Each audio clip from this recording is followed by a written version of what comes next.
Yeah, now you can see things, correct? Fine. So I told you, again I'm starting it. A microprocessor is a controlling unit of microcontroller which is fabricated on a small chip. Say you can take an example of any system, any PC based system you have. If you open that CPU, you will happen to see the motherboard. In the motherboard, you have lots of units and slots that are connected with each other. Sorry. Yeah, that are connected with each other. And different slots are meant for different units. And of course, there is a dedicated slot which is meant for your microprocessor. The Intel is the main microprocessor manufacturer. Along with that, you have AMD, Sony, Philips, to name few. Texas Instruments. There are also some vendors. We are talking about microprocessor. What is this microprocessor is all about? The microprocessor is a controlling unit of microcomputer fabricated on a small chip capable of performing arithmetic and logical operations and other non-arithmetic operations with regard to other devices. So what I mean by saying that is, it not only performs arithmetic and logical operations, it also performs some other operations which are non-arithmetic in nature, which I will tell you in detail. And what does a microprocessor consist of? It consists of an ALU, register array, and control unit. ALU performs arithmetic and logical operations on the data received from the memory or input device. Register array, which consists of certain letters. Registers are nothing but like your what you have. And if you take, for example, you have a register notebook where you are going to store some data for a time being. Like that, microprocessor also has certain temporary storage mechanism. That temporary storage mechanism, we will be calling it as your registers. It is going to be identified by certain letters like BC, D, E, H, and L. This and some accumulator. I will tell about this accumulator part. The control unit controls the flow of data and instructions within the computer. You're able to see again? Are you able to see? Fine. Yes, fine. Okay. So I've just given you a very, very basic definition of what is your microprocessor. So I told you it's basically a computer kind of a mechanism where it's going to perform all your mathematical and logical operations, some data storage, and some non-arithmetic operations. That is your control unit. Now let us see the basic block diagram. So when you see the basic block diagram, you have your input device, microprocessor. Once again, you have your input device, microprocessor, and you have memory. And this particular on the right hand side is going to be your output device. It is not, I think it's a bit blocked, but it's going to be your output device. So on the right hand side of your microprocessor is your output device. This is a very, very basic microcomputer block diagram. So there is nothing to be very much, there is not much of a technical discussion here. It just shows you like how the data is communicated between your input device and microprocessor and output device, and also through memory. If you know what is a memory, memory is nothing but a storage mechanism which holds data. A memory basically is going to be like it can store all kinds of data and your programming instructions. It can be your RAM, ROM, etc. If anyone can mute, it will be better. uh, it can store all kinds of data. It can be programming data, it can be number based data, etc. So like if you take an example, like for example, you are using internet. Every time you want to go to a particular website, so every time you want to go to a particular website, so what you do, you type in already you would have typed that particular address location. So you just have to select the directly that particular address location. You can go to that particular web page. That is one way. Or other way, what you have to do, again you have to type in your www.somedomain.com and you have to reload the page. Why bother? Why unnecessary keep typing it? When there is a mechanism where you can store your already visited websites. That visited websites we can store it in form of something called as a cache memory. CACHE, cache memory. So that cache memory will be able to tell you, like you need not have to reload or retype in the thing. Already we are going to go in whatever the frequently accessed instructions we are going to perform, that is going to be taken care by this cache memory. So like that, microcomputer or microprocessor is also going to perform these kinds of operations. So you need not have to certain operations which you require, which you keep on wanting to use it once after another means you can store it in the form of a cache memory. It automatically will take care.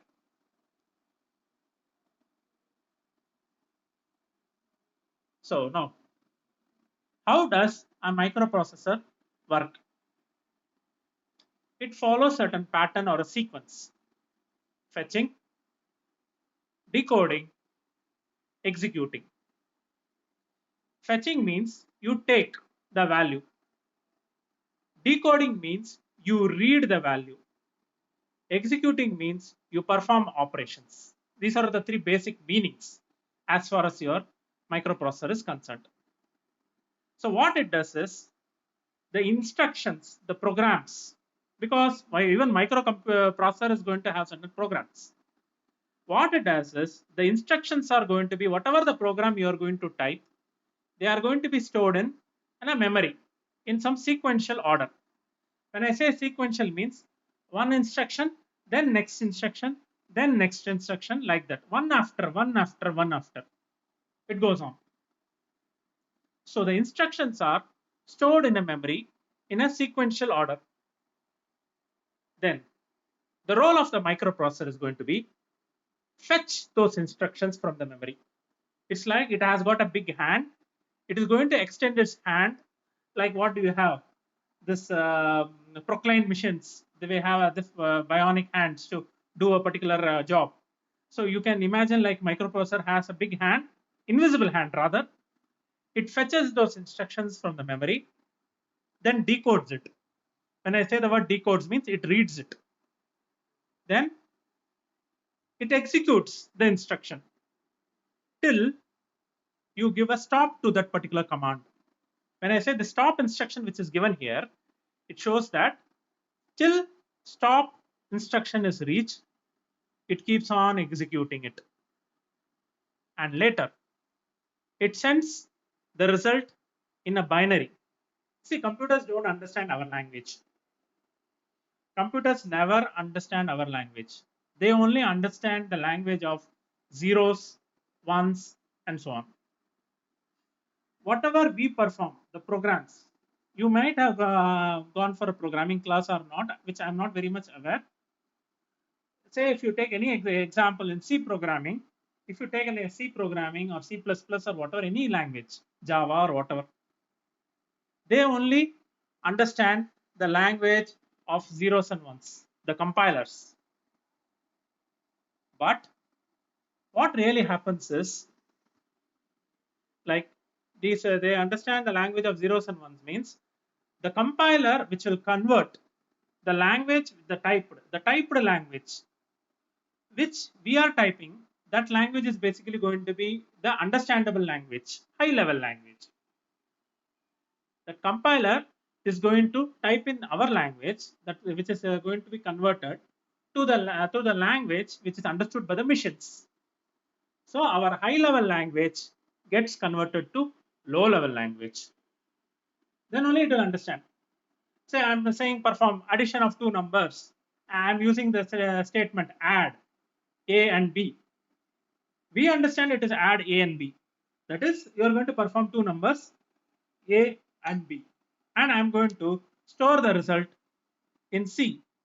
I'm going to store the result in C.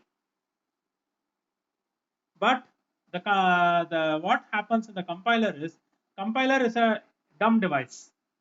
So it only understands the binary numbers. A add means some binary equivalent of add. That will understand and it is going to perform. That binary equivalent of that English like language statements is only going to be understood by the system. And what it does is it stores the result in the binary to the output port. And between these processes, the registers stores temporarily data and ALU performs your computing operations. So registers will have a temporary data storage mechanism and arithmetic and logic unit is going to perform the computing functions. Moving on. Now, 8085 microprocessor is your topic for the discussion today. It's going to be developed by, it was developed by the Intel in the year 1977. 8-bit microprocessor, that is, it can handle 8-bit data,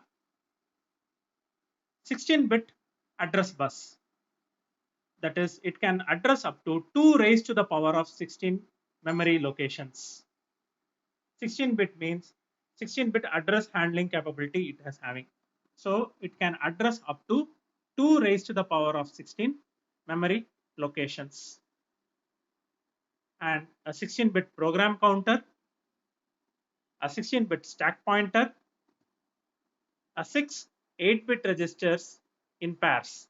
As I told you, B is an 8-bit register, C is an 8-bit register, D is an 8-bit register, E is an 8-bit register, H is also an 8-bit register, L is also 8-bit register. Singularly, they are 8-bit registers. But when they are combined together, they become register pairs. So 8 plus 8, they become 16 register pairs. So it can have 16 8-bit registers. And it requires a supply voltage of plus 5 volts to operate at 3.2 megahertz clock speed. So these are certain basic specifications as far as your 8085 microprocessor is concerned. Again, I am repeating it. Developed by the Intel in the year 1977. It can handle 8-bit data. It can handle 16-bit address bus. That is, it has 16-bit address bus. It can address up to 2 raised to the power of 16 memory locations. 16-bit program counter, 16-bit stack pointer, 8-bit registers. There are 6 8-bit registers. They can be combined in pairs. So they become BC1 register pair, DE register pair, HL register pair.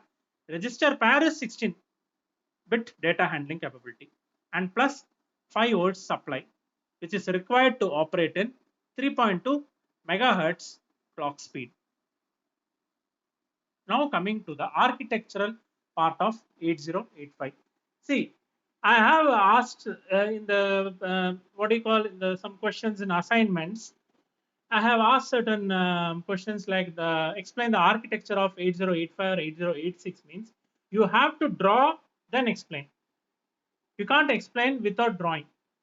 Even for 8051, which I will be talking, 8086 and 8051, I will be taking it in the coming classes, later sessions. Whenever an architecture or block diagram is asked is, you have to draw it. Then you have to explain it. Without which it loses its significance. Now let us talk about 8085 architecture. You can see I will go block by block, explain to you. You can see different blocks here. The first blocks is your interrupt control, serial input output control. The center part is your 8-bit internal data bus.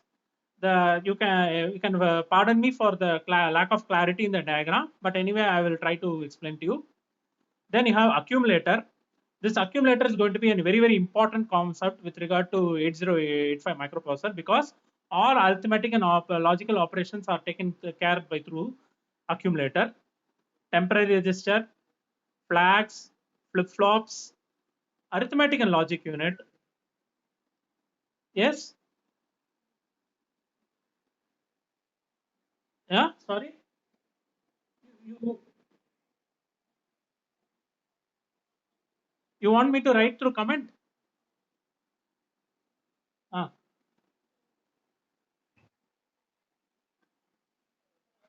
How can I, when the sessions are in between, means will it not look okay? Fine, I have no issues. I will allow them. 1 second. Yeah, yeah, yeah. Right, I will do. Fine. Yeah. Again, shall I go back to the presentation? Fine. Yeah. If you see here, are you able to see things like the diagram is may not be that much clear, but I'm trying to explain.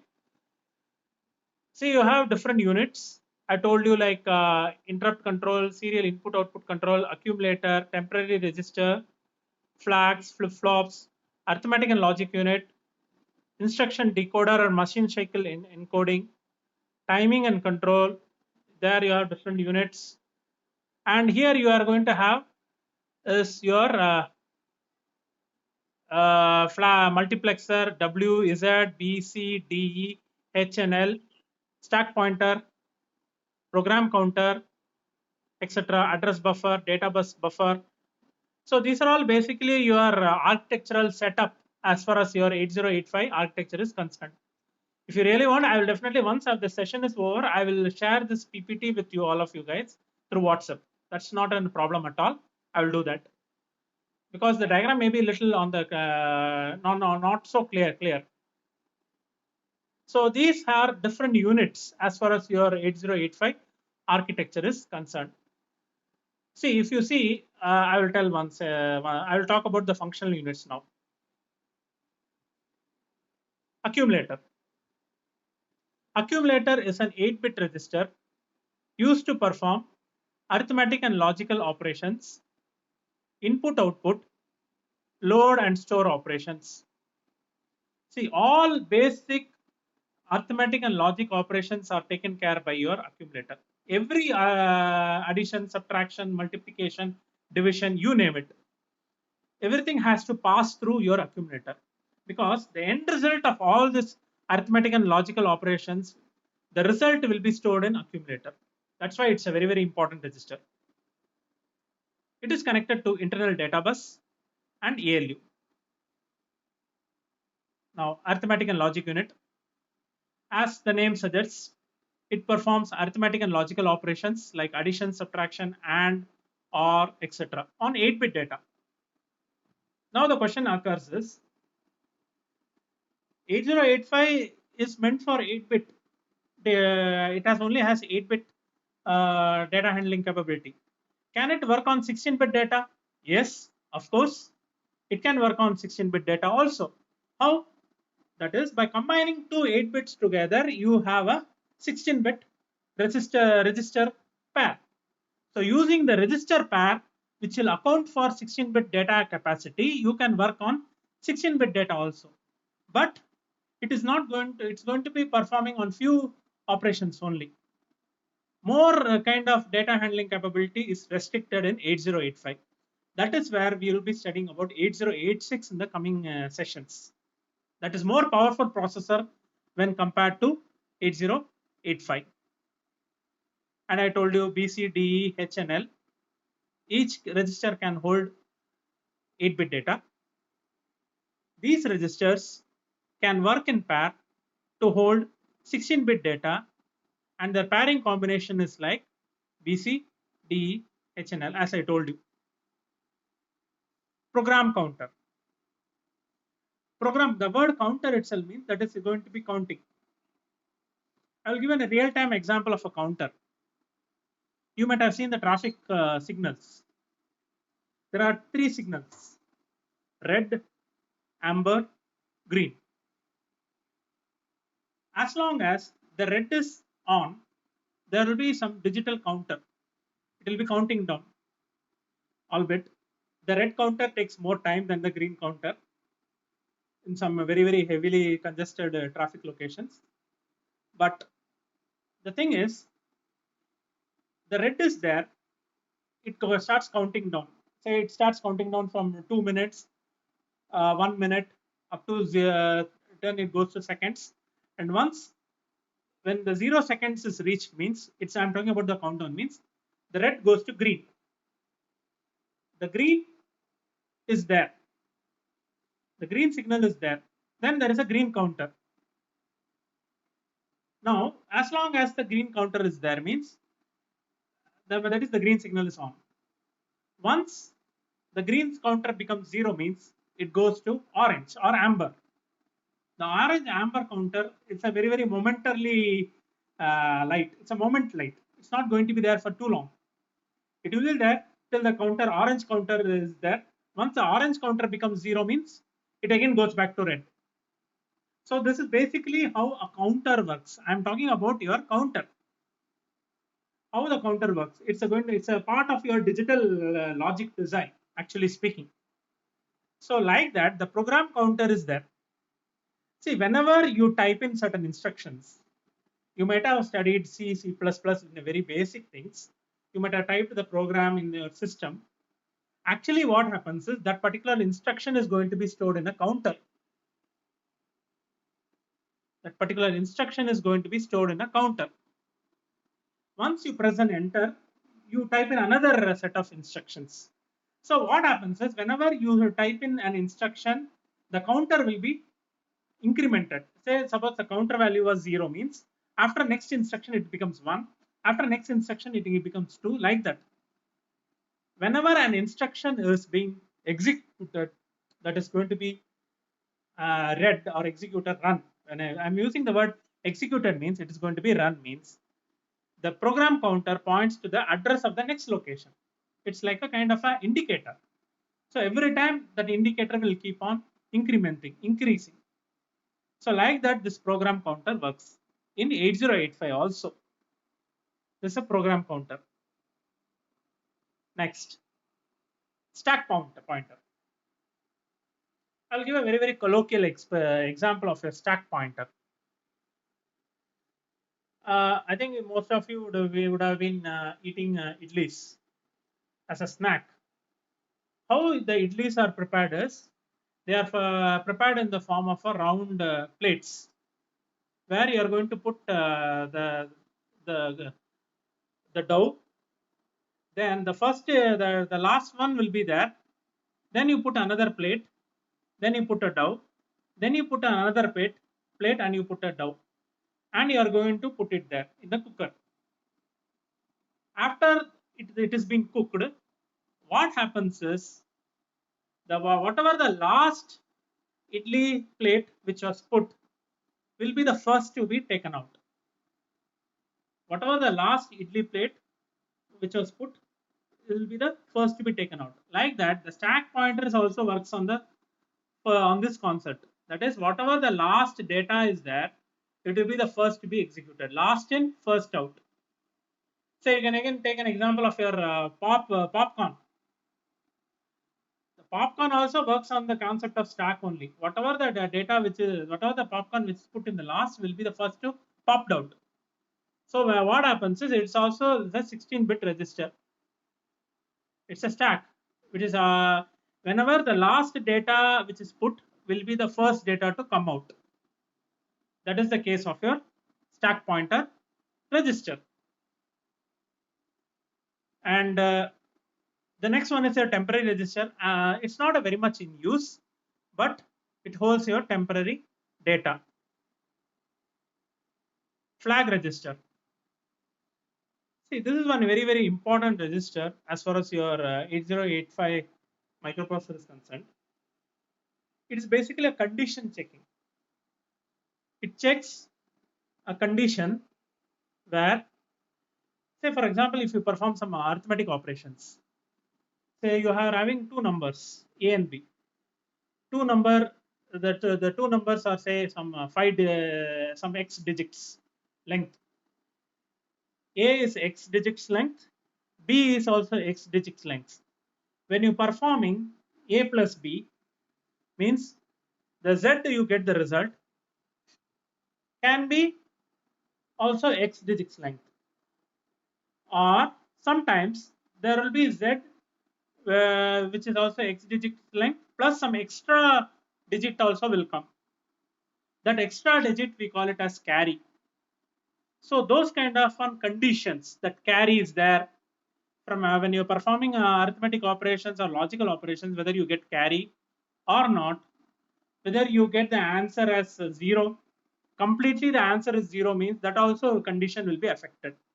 These kind of end result effect out of your arithmetic and logical operations are stored in your flag register. Flag is nothing but a condition. It's a condition that will store the value. There are 5 sets of flag register. This is actually a flag register. It's an 8-bit D0 to D7. Sign bit 0, auxiliary carry, parity, and carry. So sign bit means after performing arithmetic operations on two numbers, whether the given result is positive or not. If it is positive means sign bit is 0. If it is not positive means sign bit is 1. That is negative. Z stands for 0, which is nothing but whether the given end result is completely 0 or not. If the given end result is 0 means Z is equal to 1. Otherwise, Z is equal to 0. Auxiliary carry. Let me give a very simple example of an auxiliary carry. You are having two 8-bit numbers. From the first 4 bits, a carry is generated, which is going to be going to the 5th bit. That kind of an intermediate carry is going to be called as your auxiliary carry. It's not the full carry. The carry which is generated intermediately, in between carry, from the 4th bit to 5th bit, you're going to get, that is you're going to be called as your auxiliary carry. Parity. Parity is nothing but how many numbers of ones are present in the answer. Basically, binary bits means it can have zeros and ones. If the number of ones has an even count means it's an even parity. If the number of ones has odd count means odd parity. That is 2, 4 and 6 ones is even parity. 1, 3 and 5 example is going to be your odd parity. This is all going to be present in the result. See, I am talking about all these conditions in the end result of an answer. Then carry. The same answer, if you are going to have is the total number of bits plus 1 means that will be your carry bit. Extra bit, we call it as your carry. So this is about your flag register. Now talking about your instruction register and decoder. Now when you are talking about your instruction register and decoder, they are nothing but your 8-bit register. It's an 8-bit register. Whenever an instruction is fetched from the memory, it is going to be stored in instruction register. The instruction register decodes the information present in the instruction register. So it's going to read what kind of an instruction is going to be present in the instruction register. Register is going to store, but decoder is the only thing which is going to read what it is going to be doing it, what the instructions is all about. Then timing and control unit. See, these are all basically non-arithmetic related operations. Just a basic things only. The timing and control unit provides a signal to the microprocessor to perform certain operations. There are certain operations like whether the microprocessor is ready, that is REDY, ready, READY, control signals. RD bar means read operation. WR bar means write operation. Whether you're going to the microprocessor is going to perform read operation or write operation or ready operation, it is ready. ALE stands for address latch enable. Then status signals S0, S1. Again, these will be bit patterns 0, 0, 0, 1, 1, 0, 1, 1 kind of a condition. Then IO slash M bar. It means that whether it is going to be an input output operation or M bar stands for memory related operations. DMA. DMA signals either it's an again any extra device which is going to be connected to the microprocessor. Hold HOLD or HLDA, hold acknowledge. Reset, like a reset signals means what we press the reset button in our system. Similar kind of an operation. Interrupt control. This is one very important concept. Like if you see in the PC, which is connected to a computer,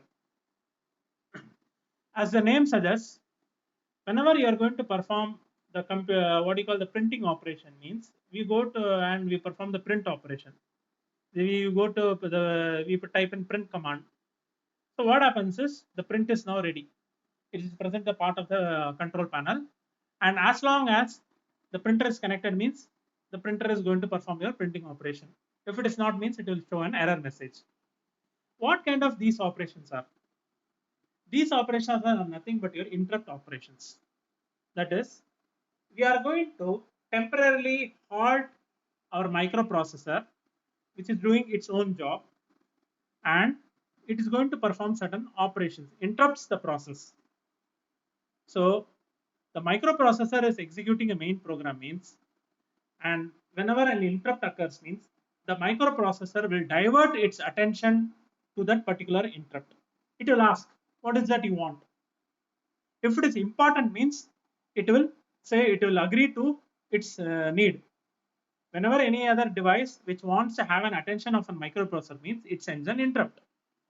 If the microprocessor sees that interrupt and says, okay, I'm ready to do the service means that particular job will be done. Otherwise means it will disable that particular signal. Once the job is over means the control goes back to the main program. This is what the basic interrupt concept is. I told you the example of a printer means printer is basically a device which is somewhat slower than your processor. It's a very slower processor. And whenever the interrupt is the printer is going to do the printing operation means it takes the permission from the processor. Once the processor is going to once the processor is what you call it grants, okay, you can print means the printer is going to do its job and it's going to print the paper. This is how the interrupt occurs. It occurs from the lower level point of view of a microprocessor to the current trend of your. The phenomenon is common. The processor has changed.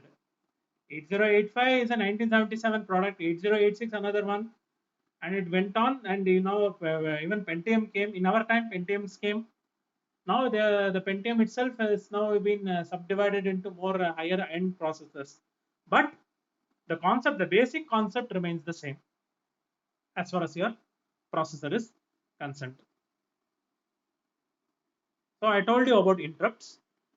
There are 5 interrupt signals in 8085 microprocessor: INTR, RST 7.5, 6.5, 5.5, trap. They are not much of an importance from your point of view. Just they are all just signals. Serial input or output control. Serial data communication, that is communication one bit after one bit also is possible with microprocessor. That is where SID and SOD, serial input data, serial output data. Address buffer, address data buffer. See, actually what happens is in 8085 microprocessor, you have certain lines.